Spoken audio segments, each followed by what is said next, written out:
সবাইকে জানাই শুভ সকাল। আমি আরেকটি নতুন শর্ট ভিডিও নিয়ে চলে এসেছি। তো দেখো, সকালবেলায় উঠেই প্রথমে কিছু জামাকাপড় ছিল, সেগুলোই আগে প্রথমে শুকোতে দিলাম। তো শুকিয়ে দিয়ে তারপর আমি রান্নাঘর থেকে যাবো।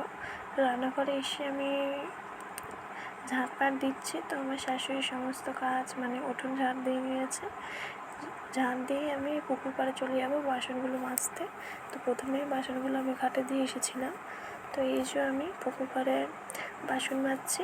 তো বন্ধুরা, একটা কথা বলি, আমি আমার কিছু সমস্যার জন্য আমি বড় লং ভিডিও ছাড়তে পারছি না। তো কিছুদিন যাক, তো আমি কদিন শর্ট ভিডিওই ছাড়বো। তো কিছুদিন যাক, তারপরে তোমরা আমার পুরো লং ভিডিও দেখতে পাবে। ততদিন এই শর্ট ভিডিওগুলো আপনাদের দেখতে হবে। তো কিছুদিন যাক, আমার ওই সমস্যাটা মিটে যাবে, তখন আমি আবারও লং ভিডিও ছাড়বো। তো এখন তো কিছু করার নেই, এইগুলোই ছাড়তে হবে।